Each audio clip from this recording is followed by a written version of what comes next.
I'll give you this problem for the last nga ano nato. Generally a non-conservative system. We have this, an arc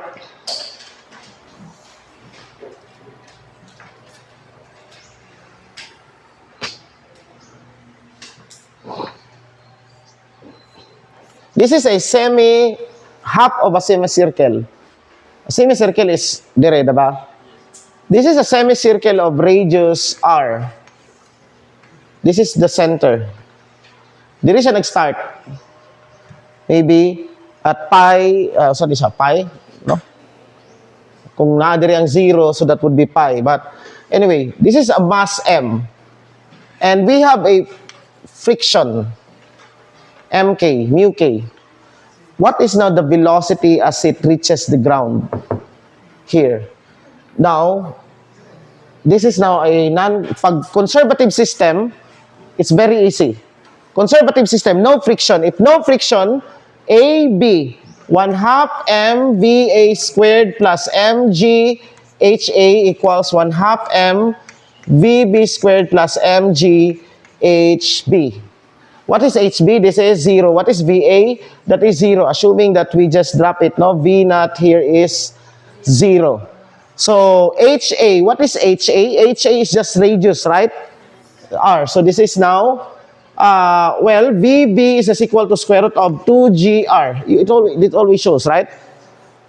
That is when the system is purely conservative. What happens if we put friction? This is not the problem. If we put friction, what we can use now, I'll erase this.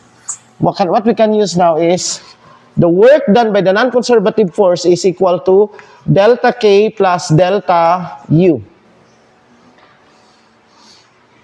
And I'll assume here, this is going on in a, this is in a circular path. That means there's another force here.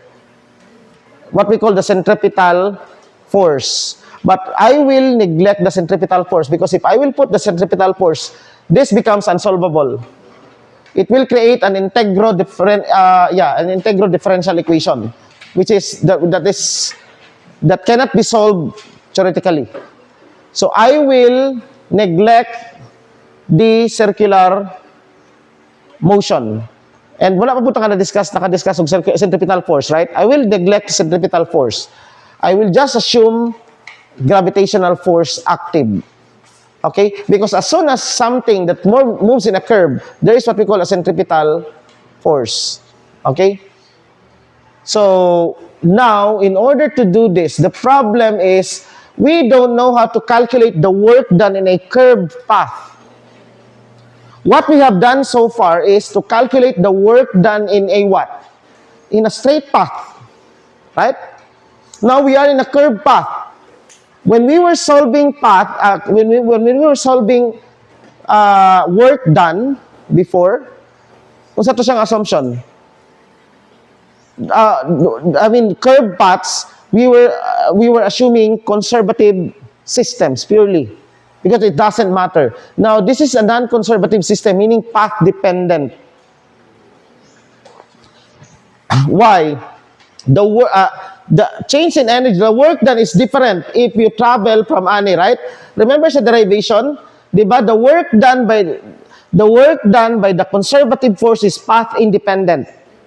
So the work done by gravity here is what? Is path independent. It's the same whether ana siya or slide siya dito putruan yung inclined plane, no? It's the same. And in fact, that's the change in potential energy, right? What is the potential energy? This is the work done by a conservative system, the negative of that. That's why you have to understand the theory. Okay? It took me a lot of discussion to give you, to interpret that to you. The problem is, we have a non-conservative force, and the non-conservative force, what is work? This is F dot dr, and this will depend on our curve. F dot dr is curve dependent in general. It's only not curve dependent when we have a conservative system because it was a gradient of something, and that F dot dr becomes du, di ba? Isa lang. And clearly, that is independent of the path. Because the integral of du doesn't depend on r. It depends on r naught and the final r. Okay, this one is path dependent. What we know is that the work done by a non-conservative, the work done, we have calculated so far the work done for a non-conservative force friction many times, but it was what? It was ito ganing inclined plane, nagbaba, no? We calculated this, right? No? The work done by friction. And that's straight path. This is not a straight path. But it's okay. Because what we will do is divide this into straight path. What I'm going to do is divide this circle into straight path, into a polygon. Right? Depending on the division. Now I'll assume at this point right here, this is the path. Kana siya, no? This is a straight. So, a polygon of n sides. The greater the number of sides, the lesser is the straight line. Tama? And the more closer we are to the circle. So, this is what we are going to do. Because we can calculate one straight line, two second straight line, third straight line, fourth, fifth, and so on. No? What is the total work? We know that the total work is just the sum, right? So the total work done from that point to this point, we can call that WAB is equal to the sum of all the work, right? WI. Okay? Unsa nang WI? This is the work done, okay? Since gagmay ni siya, no? Let's just take this as delta WI. Delta WI. Why? Delta WI is the work done in this length, delta L. Okay, let's take this as this length is delta L. What is the total circumference of the circle? That's dependent, no? If we divide it n times, so n delta L. Divided by 4, so n delta L over 4. But anyway, una siya. Okay. Now, the problem is, what is this angle?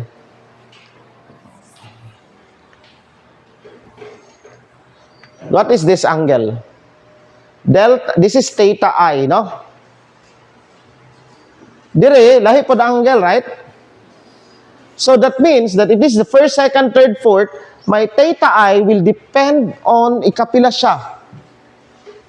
And in fact, what I want is, this is the edge. This will cover two, nasa subten, di ba second line ni siya? Di ba? Notice that it is a second line, right? This is now delta. Well, let's just call this delta.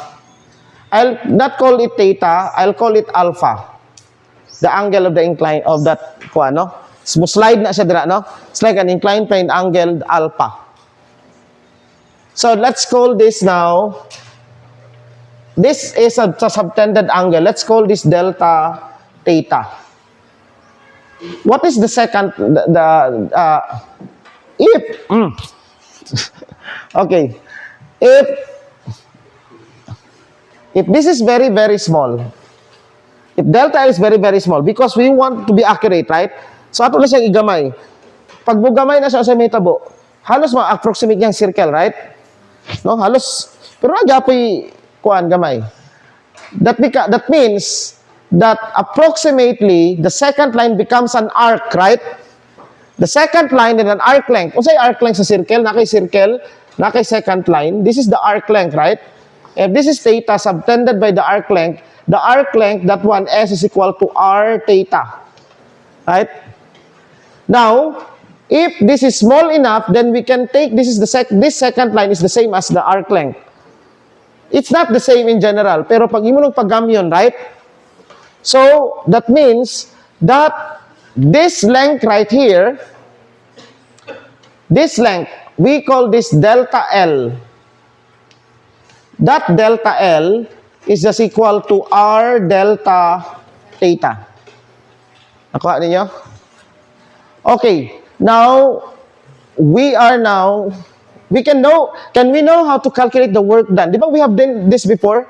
What is the work done? Gikan diri hantod sa ubos, right? There's a problem on this one. We know. This is a straight path. So we can call that delta Wi. The ith, no? First, second, third, fourth. This is the nth diri. Nakuha na sabtan ninyo? That's the ith. This is, okay. What's the work done on that? That is just friction. What is friction again, dire? This is mu k n. But what is n? mg cosine of not theta. This is alpha I, right? Tama? Cosine of alpha I. Dot x. What is x? That's that L. That delta L. So times delta L. Tama? Okay? Times negative 1. Because, why negative 1? Because, asa padulong ang friction? There. Asa padulong displacement? Here. Separated by 180 degrees. So, that's negative 1. So, this is now delta Wi. Okay? So that the work done by friction from A to B is equal to 1/2 m VA squared plus VB squared minus 1/2 m VA squared. This is delta K. Plus mg, what's the final? This is times 0, right? Ground. Minus the initial. This is mg. What's the initial potential energy? mgr, right? So this is 0. And this is wala. So what we have now is del WAB is 1/2 mb squared minus mgr.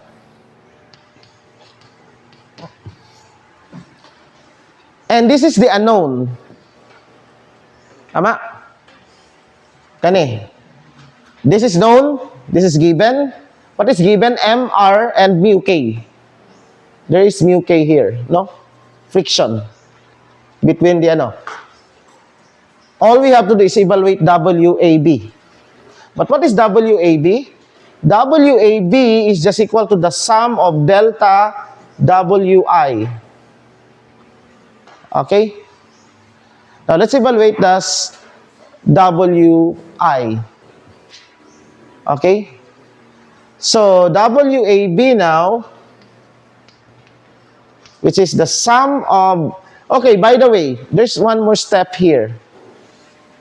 If we want to, if this is very, very small, then what happens is that we can approximate this, we can represent this angle center dire. Nakuha? And what I argue is that kaning center dire, kani, and then draw an angle from here to that. Kani siya nga angle. Nakuha ninyo? This angle up to that center. Now, if delta L is small, okay? If delta L is very, very small, what happens is that this angle and that angle are almost the same.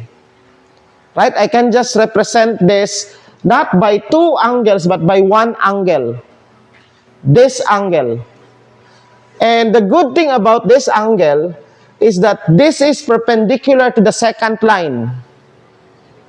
I can now, okay, forget about this. Let's use this as the representative.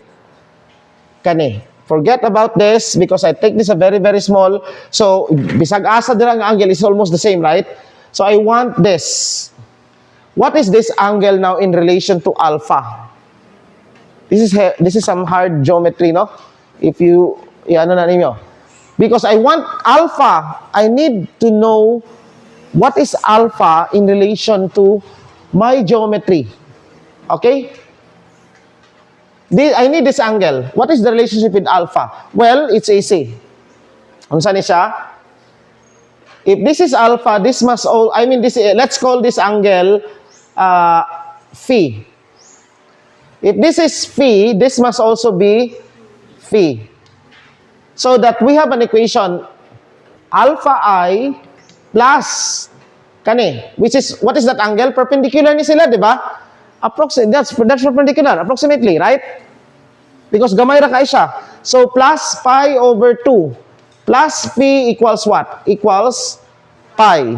So, here we have now obtained alpha I with this, depende ani. Nakuha ninyo? So, this is now, alpha I now is equal to pi over 2 minus pi over 2 is pi over 2. So, this is pi over 2 minus phi. Right? Tama? Okay, what is the work done if the block moves from here to here? We have done that, right? Tama? That is just kani. Right? So, this is now negative mu k mg. Cosine of, what is this? Pi over 2 minus phi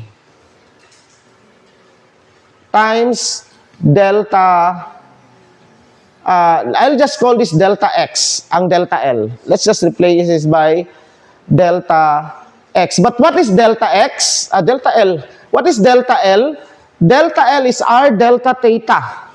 But what's my delta theta dito? Since I label this as phi, I can name this as delta phi. Right? Or just theta na lang, mismo, no? I'll just name this as theta. So this is theta, since theta na itong gigamit, no? So this is theta. So this is, nakuha ninyo?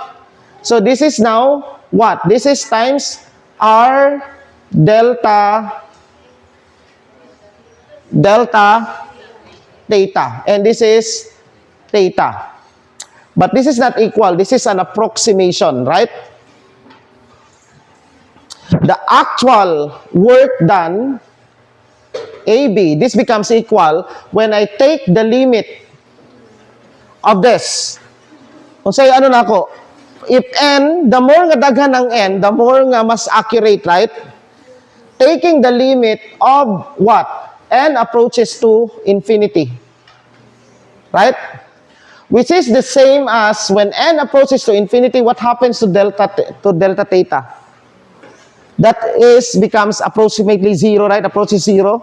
So that means that this is the same as theta approaches 0. The limit of what? Of this sum. I'll put the negative there. So the limit of the sum of mu k mg. What is cosine of pi over 2 minus theta? That's a sine of theta. And then this is times r. The limit when this is approaches to 0, this becomes d theta. And this is actually now called the Riemann, this is the Riemann sum. And this one is the Riemann, this whole thing is the Riemann integral. This is equivalent, this is now equal to the integral of mu k mg r sine of theta d theta. Okay? From the sum, infinite sum becomes an definite integral. Ano mo integration, di ba? This one is the Riemann sum. This is how you get that one. Atong gigamay-gamay. Nakuha ninyo? Okay, this is a practice because pag abot sa finals, mapura mo gani. Because there, dili lang kay it becomes double, triple integral. Okay, sa electric field. Okay, what are we integrating here? Theta. These are all constants. But what is the limit? We set theta asa diri. We start here. When theta is, what is theta here? 0 to theta here, which is pi over 2. That means, this is negative 0 to pi over 2. And what is the integral of this one? This is a constant, so that is just minus mu k mgr Integral of sine theta is negative cosine. Tama? Ha?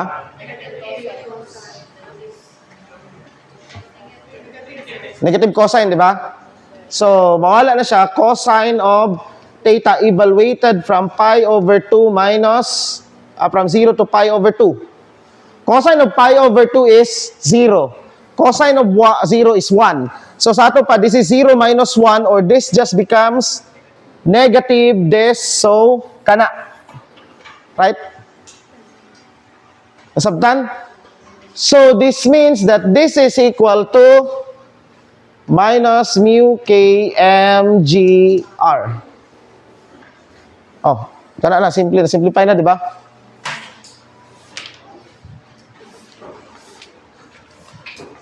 Okay, then we can now solve this, right? Cancel ang m, VB is equal to what? VB is equal to, butang na ni siya mo dito, 2m, cancel lang this is 2gr times what? 1 minus mu k, right? VB is 2gr, tama?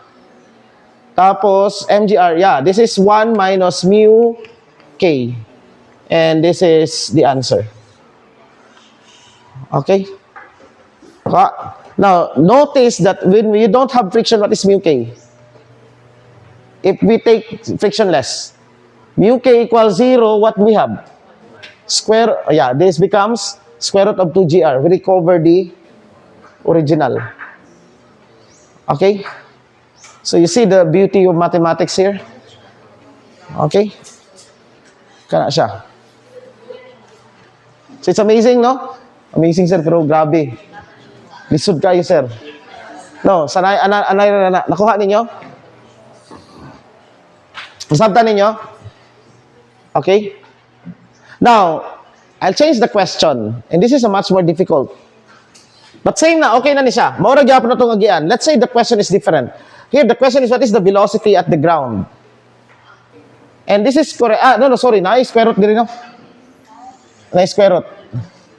Okay, there's square root. Kaya pag wala ni siya, say may tabo, it's just to square root of 2gr, right? No? Pag wala mu k. So this is a much more general. Pero this is not actually entirely correct. Later, pag abot na to sa I will show to you that this is unsolvable. Okay? Unsolvable if we consider circular motion. Because this becomes, the equation becomes very complicated. That we don't know how to solve it analytically. Okay? No genius can solve it. So, we can only solve that one using computer simulation. Dili gyud sa mao na mga problems man good that we cannot use mathematics, meaning we don't have a closed form, an exact solution, only an approximate. If that is the case, then we need to use computer. Okay, now the question is this. Suppose that the path is up to here with friction. The question now is, at what point, at what height will it stop? Nakuha? At what height will it stop? So meaning, that height, kani siya, this is now that h. Right? So, meaning we are integrating from 0 to a stopping angle that. We don't know that, right? We don't know this angle. But, okay? So, we can get this one. We can label another angle. Let's call this phi. Which is equal to what? Pi minus theta, right? Tama? So, ang atong integration is from 0 to up to what? Asa siya mo stop? So, that means, ang mulahi diri is that not 0 to pi over 2, but 0 to theta. Whatever that theta is. And that is, this is now mg cosine theta from theta to, from 0 to theta. This now becomes cosine theta, Mawala ni negative, no? Yeah, because this is negative cosine. Mawala negative. So, cosine theta, and then this is 0 to theta, right? No, let's label this as ano na lang. That stopping angle, let's not call that theta. Let's call it unsa? Unsa note down na tagkuan. Alpha na lang. That stopping angle alpha. So this is now phi minus alpha. Theta is ang ato ang integration variable. So this is now, kay para di mo maglibog no, kay bago para mo sa integration. This is just alpha. Alpha is a constant. Okay, this is 0 to alpha. That means that this is, mahimo ni siya og cosine alpha minus 1, right? Tama? Cosine alpha minus 1. And now, we are looking for alpha such that, what? Muna ni siya dire. So, sa ato pa, this is now minus, wala yung minus, no? This is mu k mg, asang r? Nawala lagi ang r. Okay, na-erase na ako ang r, no? Nanay r dira. mgr cosine alpha minus 1. We are solving for that alpha, right? Okay? But then, that alpha is corresponding to the zero velocity. If this is point B, this is 0, right? And this one right here, ako na siyang erase. This minus mgr, that is the height, and that is just what? What is this length? That is r sine of phi. Tama? Which is equal to r sine of pi minus alpha. What is sine of pi minus alpha? Oh, sige. I find that one identity. What is sine minus pi? What is sine of pi minus alpha? Oh, unsa may kuan? Sum of angles. Unsa ba ning sine? Cos, sin?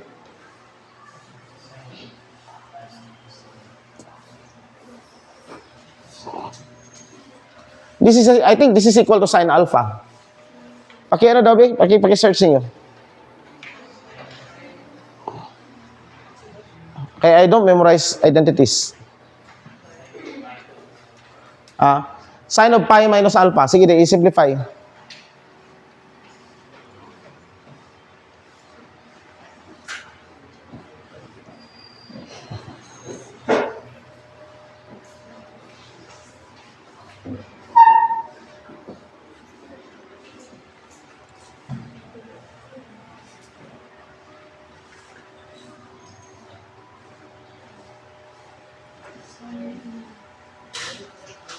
Kadugay, oy.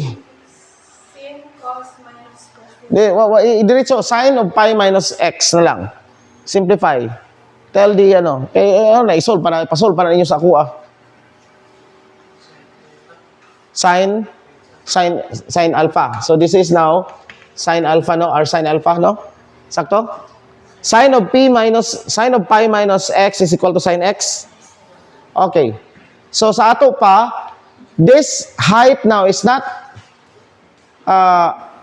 unsa ganito ganiha? This is the initial, no?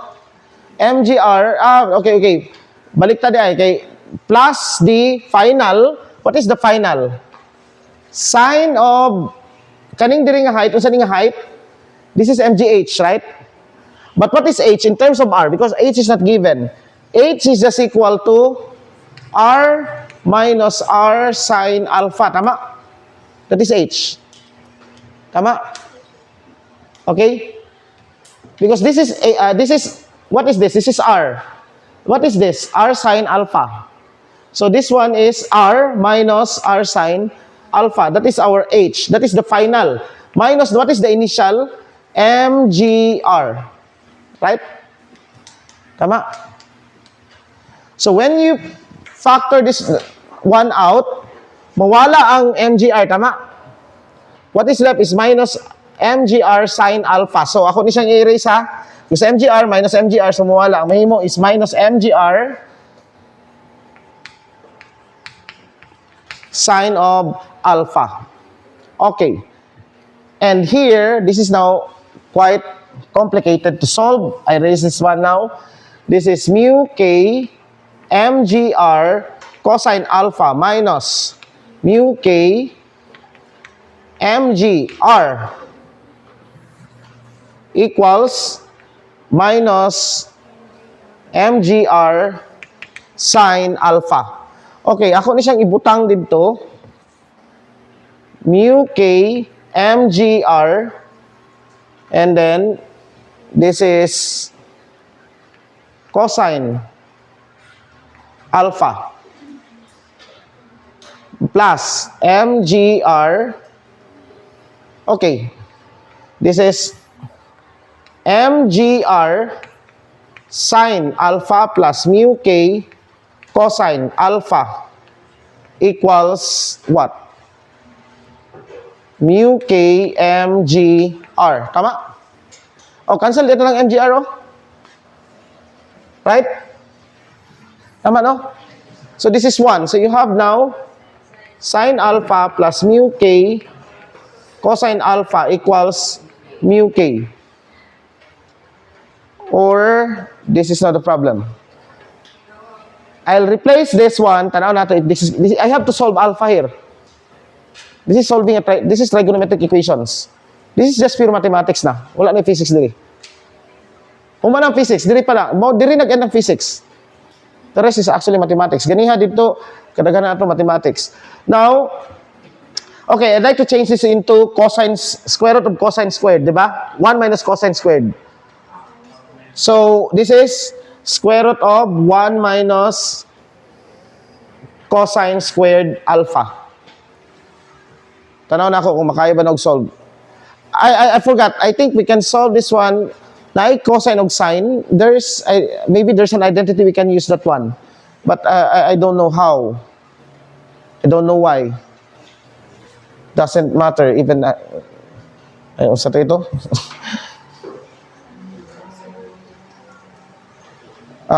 Be.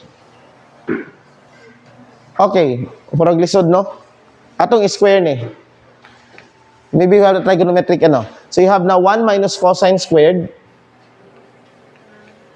Dili ba? Lisod kayo tanggalon with bay? Di matanggal. Pero, ano na lang. Okay, assignment to you. Dili na ako ni siya kwaon, pero I might ask you this after some time. Gikan dire, is it possible to solve this one? Sine alpha. Well, you can ask ChatGPT daw, be. Sine x plus some constant a cosine x equals a. Solve for x. Sige daw. Ask ChatGPT. Kapoy nag-solve.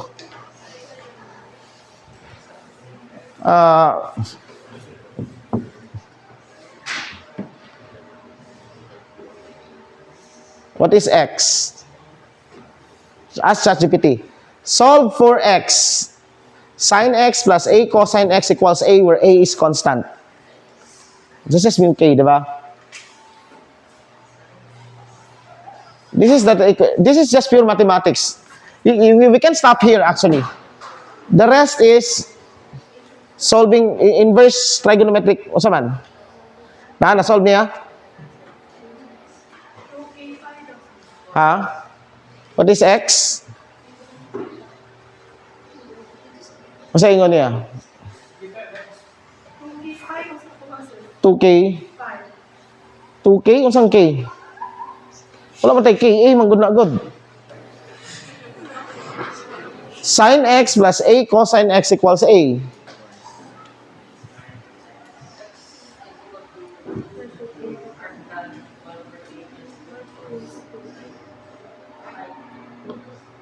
Oh, sa day ano niya?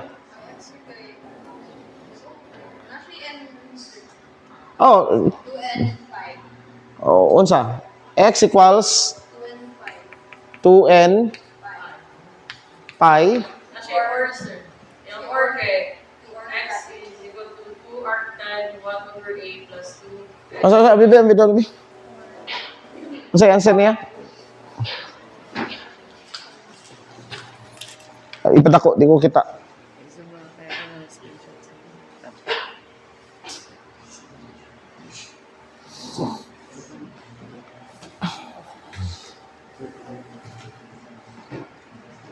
2n pi or tangent inverse 1 over a plus 2n pi. 2n pi or x equals tangent inverse, sa to? 1 over a plus 2n pi. Kung saan ang 2n pi? N is an integer here, meaning the solution, this is true. This equation is true when x is equal to n equals 0. Kung man, that's 0, right? N equals 1, that's 2 pi. N equals 2, that's 4 pi. It's true. But, yeah, this is 0 but we don't take this because this is only true pag abot dire. When mu k is not 0. Here, mu k is not 0 man. So, meaning we will take this one. And this is meaning that multiple solutions magud na siya. So, we will take this one out. The solution is this. X is tangent inverse 1 over a, which is 1 over a. So, sa ato pa, the solution is alpha is tangent inverse 1 over mu k. I don't know how it solved it. Pakita yung solution. Ano siya gibuhat niya?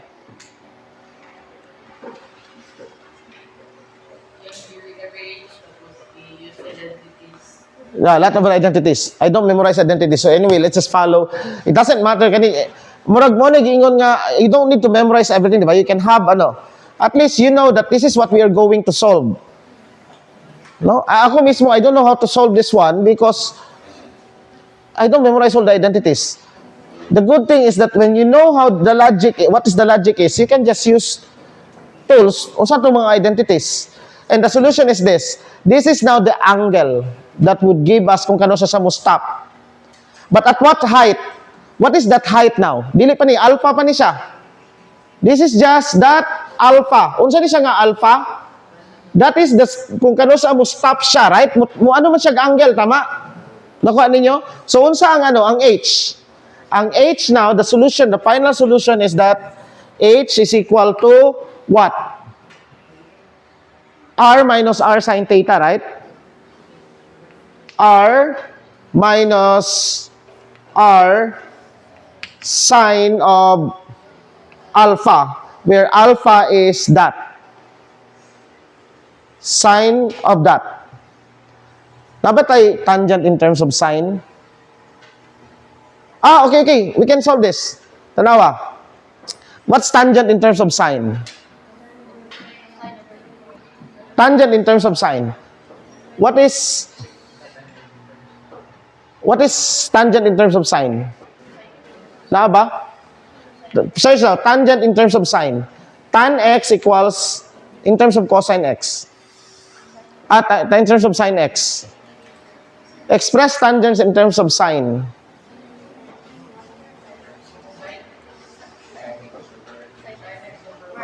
Ha?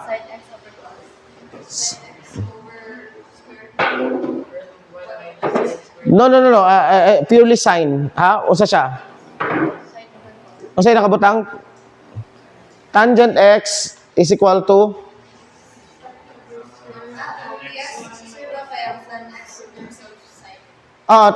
Express tangent x in terms of sine. Let's ask that. Sine x over? Okay, sakto. Cosine, may bugok. No, yeah, sakto. Yeah, sine over cosine. So, this is square root of 1 minus sine squared x, be? This is tan x. This is, okay, sakto. This is tangent, sa ato pa, kanisya is, this one is, sa ato pa, tangent x, tangent alpha, is equal to 1 over mu k, tama? This is, wala gid ni, di gid ni maano? 1 over mu k. Or sine in terms of tangent, wala dira. Ask daw ChatGPT, sine in terms of tangent. Kaya ang bala na ko cosine in terms of tangent. Na sine in terms of tangent di ay. Ask that. Sine in terms of tangent.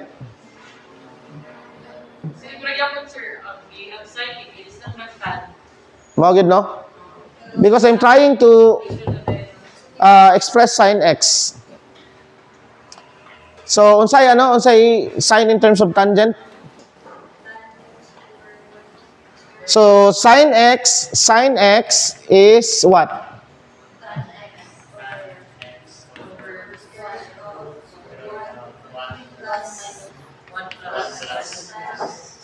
Kani?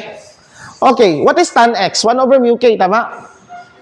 So, sine x is this. Sa ato pa, this one now, sine alpha is tan x. What is tan x? This is 1 over mu k over, tama?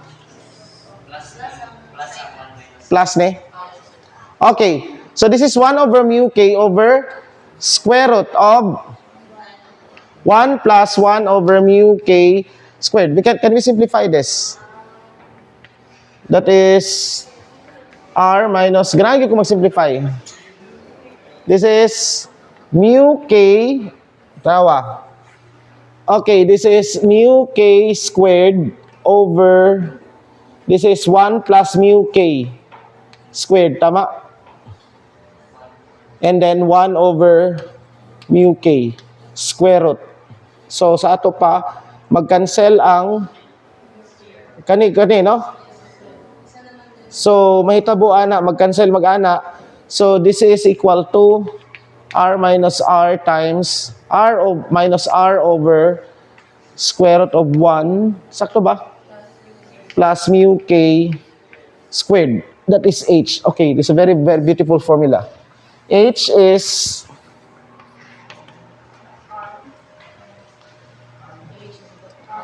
r 1 minus 1 over square root of 1 plus mu k squared in terms of the given. Diba? Isn't that beautiful? Okay?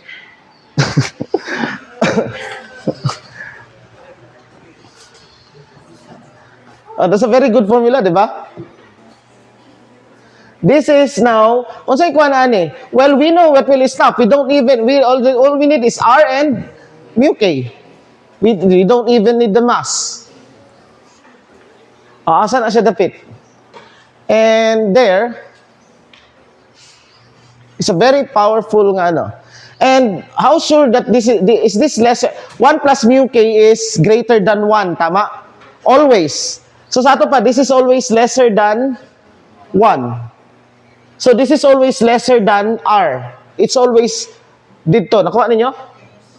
Oh. Na siya. When mu k equals 0, what happens to this one? When mu k equals 0, frictionless. 1 over 1, that is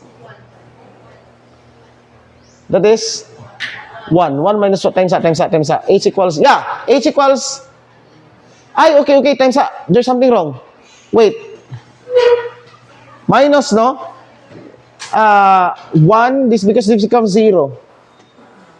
When mu k equals 0, that's 1 over 1. 1 minus 1 is 0. H is r minus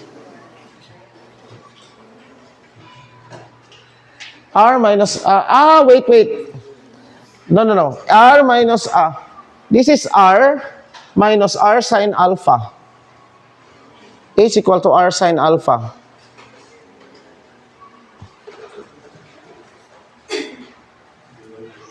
Wait lang. There's something wrong. H is equal to r sine alpha. R minus r sine alpha is kato. So, mo niyang H. When it is frictionless, times that, there's something wrong. Kaya ma-zero siya. Dili siya pwede ma-zero. Dili siya pwede. There's something dire, be. Tanaw na to. What is H0? Dili siya mo stop. Di ba? What am I expecting? I'm expecting that H equals R when it is frictionless. So now is something that we missed here. H is equal to R minus R sine alpha. Igiana na ako ni siya dito. That is now 1 minus 1 over 1 minus 1 over 1. when mu k equals 0 plus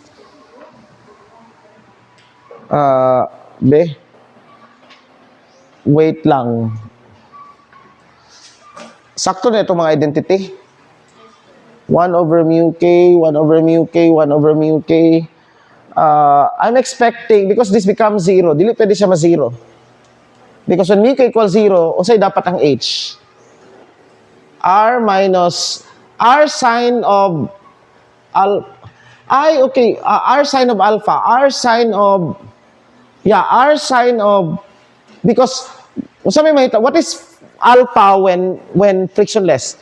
We are expecting it alpha to be dire, di ba? Pi, tama? Tama? R minus R sine pi. Tanawa. What is R? What is sine pi? That's 0. Yeah.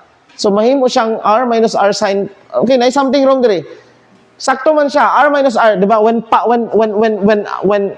alpha is pi, sine pi is 0, di ba? So, R minus R sine pi is R. Okay ni siya. Tama?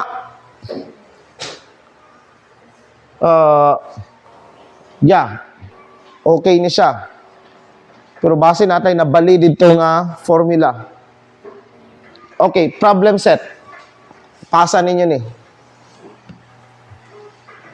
Pakitrace. Okay, so is the other persons, other sections, no? Because you will all be watching this. I'm expecting that there's something wrong with this one. Why? Because when mu k equals 0, this is 1 minus 1, this h equals 0. What does it mean when h equals 0? Dili siya mo stop, di ba? This is the stopping. But this contradicts because this should be pi should be, the stopping angle must be equal to pi, di ba? Dito siya mo stop. We know that. Di ba? Kano siya sa ma-0? Mubalik na po siya dira. Di ba? Pure conservation of energy, right? Conservative system. Dito siya mo-0 gyapon. Musaka. But, what we obtain here is that, there's something wrong. There's something lost in translation. Our solution is correct, but there's some algebraically wrong here. I don't know where it went wrong. But then, there's something here that's actually mura ni siya, actually baliktad ni siya. My h should be r minus kani pagyad. Okay, find that one. Okay? Find that. Kaya sabi, r sine, sine alpha is this. B1 minus 1 plus mu r. Nagin siya mali ba eh? Maybe, dire. Basin dire sa equation. Kindly check sa katong limit. There mas some algebra. Kaya nabaliktad siya. I'm expecting, what I'm expecting is r minus r sine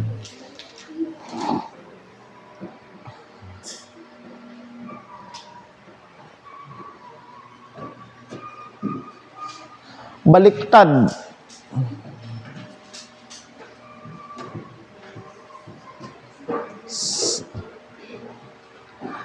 Something wrong. Okay. Di na ako. It's just some algebraic or something like identity. Find that. Okay, find that. Okay.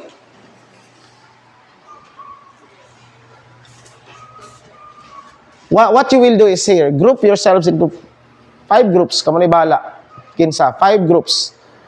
But when you pass that one, kabalo ko posibleng chat GPT na ninyo, na ako ipasolve kada isa sa kada members. Pag di gani ma-solve niya, nga naa na siya dito. And I'll ask, bali-balihon akong problem. Including sa inyo sa other sections. Pag di gani, let's say sila grupo sila, tawagan ako siya. Pag ana gani, wala gani siya, magnangara gani siya dito, because the purpose of that is to discuss it with yourselves, to teach each other. Learn from each other. Ayaw apila pag wala nag ano. Kaya nga, pag once nga nagpasa mo, sakto yung answer. Kaya you can use ChatGPT to do it. And then if you don't understand it, dapat sabto ninyo. Okay, sakto yung solution, dili pwede nga din yun na ma-explain. Wala gani siya katubag. Kaya giapi lang siya. Yung, sir, tigpalit lang man kung sir og noodles good. Tigluto ang pansit canton. Dili pwede. Each of you must understand. By random na siya matawagan. Zero mo tanan. Pwede mag-solo. Dili pod.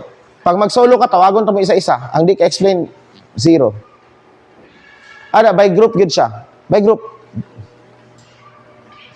5 ka grupo lang ang dawaton. Walay mag-solo para tanan magkuanay. Okay? Nakuha?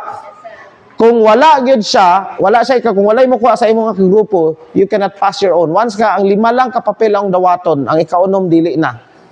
So kung walay mo kuha sa imuha, kung walay mo kuha sa imong nga grupo, that means wala gyud kay klaro. Kay madi sila gusto madamay, zero ka.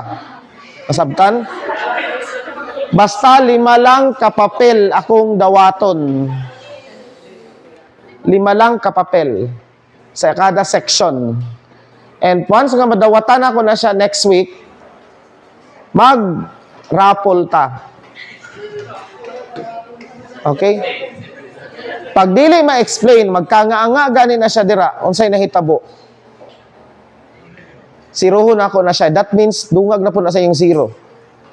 And then, bingon mo nga, sir, okay ra, zero na bitaw, sir. Daan. No, nagataas ang over, di ba, ang total score. Pag musaka ang total, magkababangin yung percentage. Magkalisod gabawion siya. Nasabtan? Okay. Once or no, 5 groups, 5 members sa isang section. Ang Sa isang 5 groups per section. Dili kay 5 members. 5 groups per section. So, kamo na bahala kinsa itong mga grupuha. Basta 5 papers ra gyud ang dawaton per section. Ang dili maka-explain na ay pag mabunutan siya, wala gani, di ka pwede sir, ako ra may ginasugod ko nila pampalit, sir. Ako'y pinanser, sir.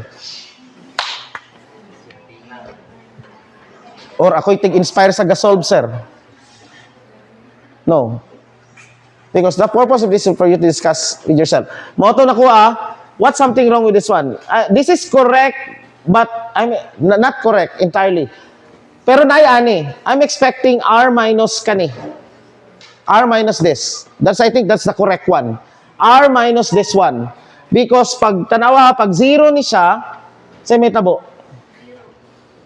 H should be 0. H should be equal to R. Tama? So, napagid ni siya ay R minus dire. Tama? Para ma-H equals R. Because if mu equals 0, it's purely conservative system. Understood mo, saka siya, balik siya dire, right? Sabtan? So, that's common sense. But then, what I obtain is not that. It's different.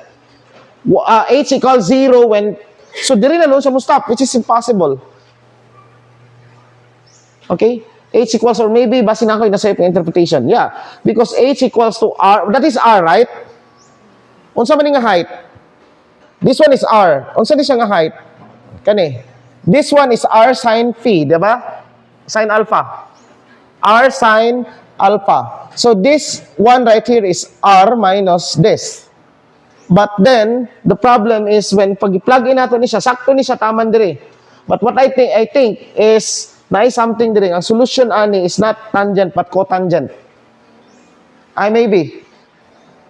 Posibleng ang algebra dire, ang sign dire, pag mo change ang sign dire, mo change na siya tangent or either cotangent. Because if this becomes, I don't know, cotangent ba? Or I don't know, something. Naalay, mas posibleng something dira. Trace, what's wrong? Somewhere dito. You know you solve that one. Okay? And also,